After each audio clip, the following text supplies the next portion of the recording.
ഗൗരവം ജീവിതത്തിന് കൊടുക്കേണ്ട കാര്യമില്ല. ജീവിതം ഒരു ലീല പോലെയാണ്, ജീവിതം ഒരു നൃത്തമാണ്, അത് ആടാനുള്ളതാണ്. ആലോചിച്ച് നോക്കൂ. അതുകൊണ്ടാണ് താണ്ഡവ നടരാജനെ നമുക്കിങ്ങനെ ഒരു ബിംബം കണക്കം മുന്നിലേക്ക് വെച്ചത്. ചുമ്മാ നിൽക്കുകയല്ല, നിൽപ്പ് പോലും നടനമാണ്. അതുകൊണ്ടാണ് നടരാജനായത്. ആ നടനം, ആ നൃത്തം നിങ്ങളും എടുക്കണം, ജീവിതത്തിലേക്ക് ഏറ്റുവാങ്ങണം എന്ന് പറയാനാ. ജീവിതം, ഈ കുഞ്ഞു ജീവിതം, എൻ്റെ ജീവിതം ഒന്നിനും കൊള്ളില്ല എന്ന് പറഞ്ഞ് പരിതപിച്ച് ഒന്നും ചെയ്യാതെ അലസമായി ഇരിക്കാനുള്ളതല്ല. നമ്മൾ എവിടെ നിന്നാണോ ഇങ്ങോട്ടേക്ക് വന്നത് അതിലേക്ക് തന്നെ തിരിച്ചു പോകുന്നതിന് വേണ്ടിയുള്ള, ഗുരുവിൽ നിന്ന് വന്നുവെങ്കിൽ ഗുരുവിലേക്ക് തന്നെ തിരിച്ചു പോകുന്നതിനുള്ള പ്രയാണമായിരിക്കണം ജീവിതത്തിൽ നടത്തേണ്ടത്. അതുകൊണ്ടാണ് നമ്മളാകുന്ന ജീവാത്മാവിനോട് പറയുന്നത്, പുനം തേടു പാമ്പേ. എന്താണ്? നീ നിന്റെ വാസസ്ഥാനം, പുനം എന്ന് പറഞ്ഞാൽ പൊത്ത് എന്നാണ് അർത്ഥം, നിന്റെ വാസസ്ഥാനത്തേക്ക് മടങ്ങുക.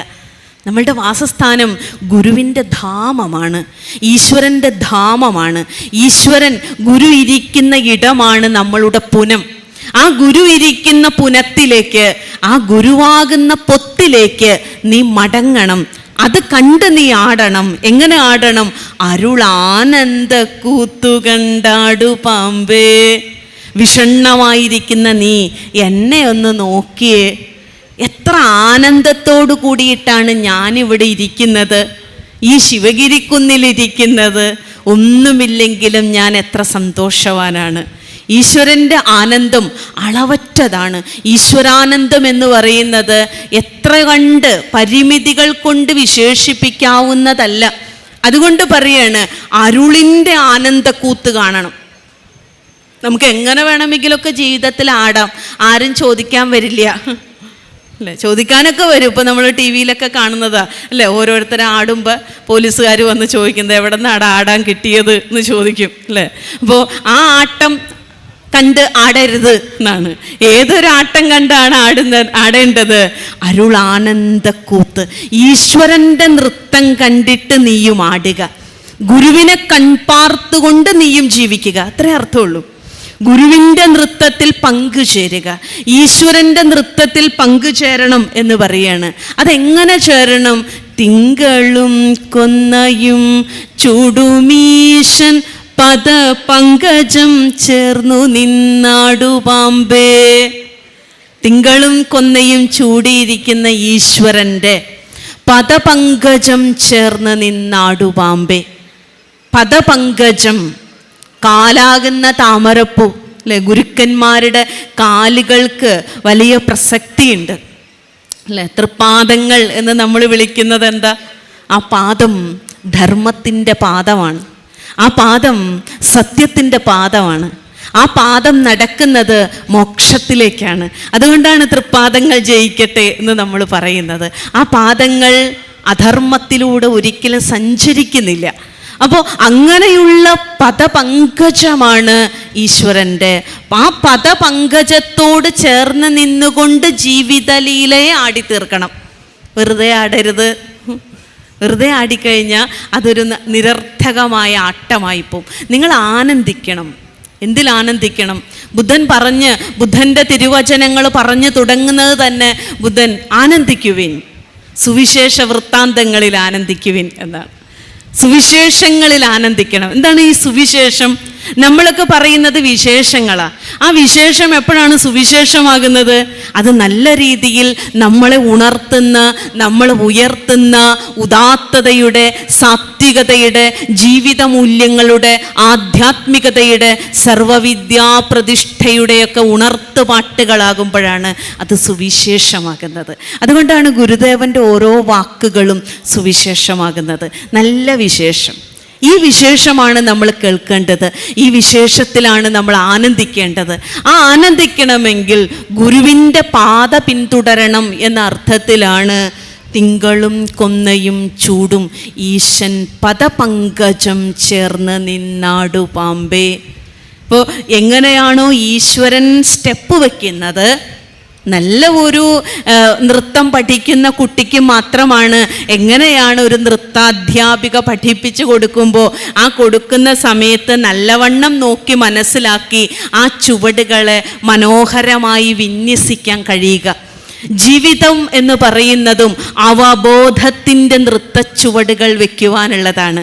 ഗുരു പറഞ്ഞു തരുന്ന അറിവിന് സസൂക്ഷ്മം നിരീക്ഷിച്ചുകൊണ്ട് ആ അറിവിനോടൊപ്പം നിന്ന് വളരെ ശ്രദ്ധയോടുകൂടി, വളരെ അച്ചടക്കത്തോടുകൂടി, വളരെ ധാർമ്മികമായിട്ട് സ്റ്റെപ്പ് എടുത്ത് വയ്ക്കുമ്പോൾ അത് പങ്കജം ചേർന്ന് നിന്നൊരു ആട്ടമായി മാറും. നമ്മുടെ വീട്ടിലാണെങ്കിലും നമ്മൾ ഉപയോഗിക്കുന്ന സാധനങ്ങളാണെങ്കിലും നമ്മുടെ ജീവിത വ്യാപാരത്തിലാണെങ്കിലും ഒക്കെ ഈ ഒരു ഒതുക്കം, ഈ ഒരു അടക്കം അല്ലേ, ഒരു വസ്തുക്കൾ ക്രമീകരിച്ച് വെക്കുന്നത് പോലും അടക്കി പെറുക്കി വെക്കുകയാണെങ്കിലോ അതിനൊരു ക്രമമുണ്ട്. ആ വീട് കാണാൻ ഒരു ചന്തമുണ്ടാവും. ചില വീടുകളിലേക്ക് ചെന്ന് കഴിഞ്ഞാൽ വളരെ കൗതുകം തോന്നും. ഇരിക്കേണ്ട സ്ഥാനത്ത് ഇരിക്കേണ്ട പോലെ ഇരിക്കുന്നത് കാണുമ്പോൾ ഒരു കുളിർമയാണ്. അതെന്താണ്? അത് ആ വീട്ടമ്മയുടെ അല്ലെങ്കിൽ ആ വീട്ടച്ഛൻ്റെ ഒരു ശ്രദ്ധയാണ്.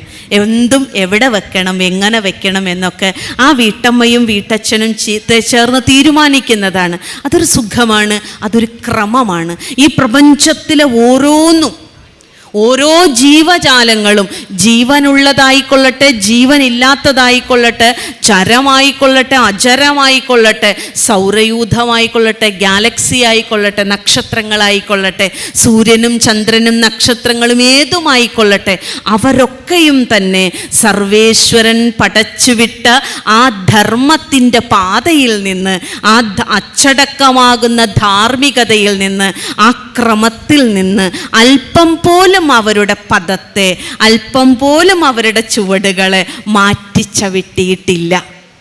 അതുകൊണ്ടാണ് ഈ പ്രപഞ്ചം ഇങ്ങനെ നിൽക്കുന്നത്.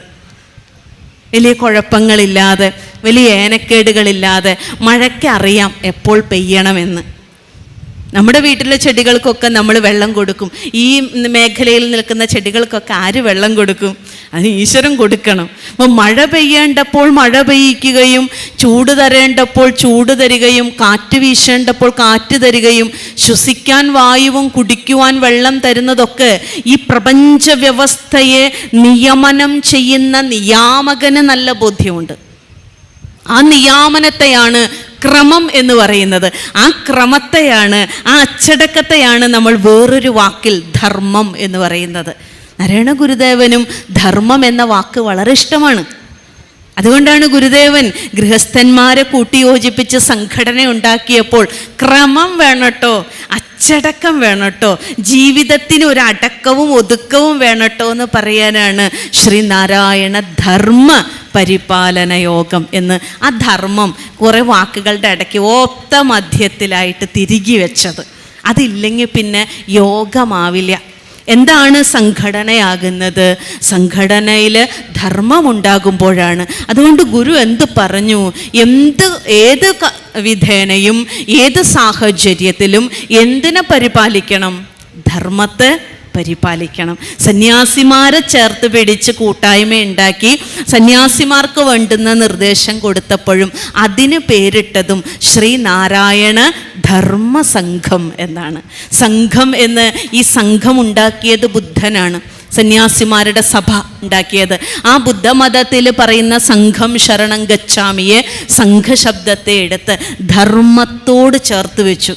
കാരണം ഗുരുവിന് നിർബന്ധമുണ്ട്, സംഘമായിക്കൊള്ളട്ടെ സംഘടനയായിക്കൊള്ളട്ടെ ആരായാലും വേണ്ടില്ല, ഗൃഹസ്ഥനായാലും വേണ്ടില്ല, സന്യാസിയായാലും വേണ്ടില്ല, എന്തു വേണം? അവിടെ ഒരു ധർമ്മം വേണം, ഒരു ക്രമം വേണം, ഒരു അച്ചടക്കം വേണം.